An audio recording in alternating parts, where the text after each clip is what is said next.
I'm the guy who built this drone. Just some idiot named Dash, well, that's my name. And I built this thing. Let me just give you a little tour. Here it is, in all its glory. We have a GPS module on top, and that's the main feature of this, really. Now, this drone runs off of a $30 flight controller. Would you believe it?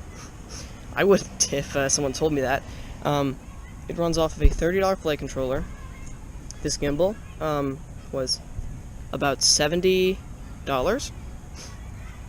and this GPS module is about $36. Costs more than the flight controller.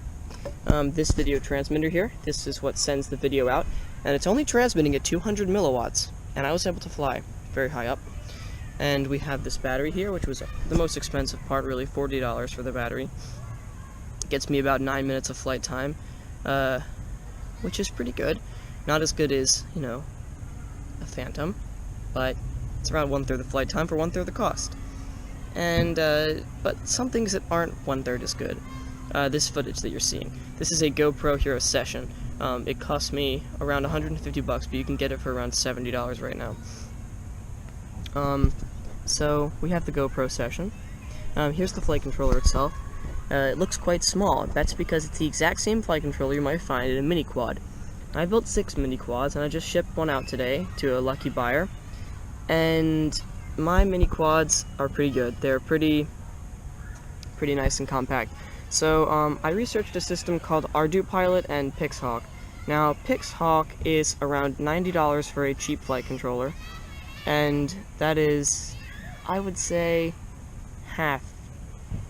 It's pretty good, okay? You can do a lot of things with Pixhawk, but a revolutionary software called iNav, which is absolutely incredible. I couldn't tell you how good it is myself. I've only used it a little bit, but trust me, it is absolutely immensely amazing. It uses a standard flight controller like this, and this right here is an Omnibus F4 flight controller. It cost me $27. I'll link it below if you don't believe me. And it can, oh my gosh, I crushed the SD card slot.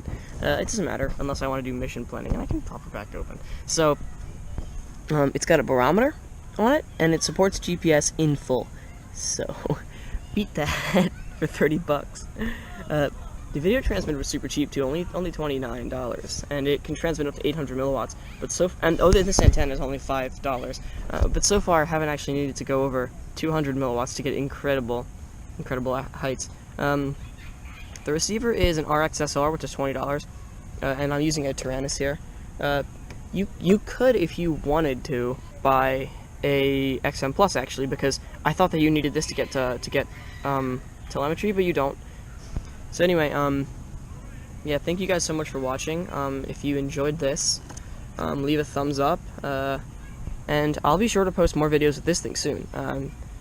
I plan to enable RC input in case you saw the actual drone in the shot. I plan to fix that, and a big way that I could fix that, I think, pretty easily is by chopping off of these things, because you don't really need them once you have landing gear. So I might just chop off these things, we'll see. But basically, yeah, that's pretty much all I got for today. Thank you guys so much for watching, and I'll see you guys in the next video.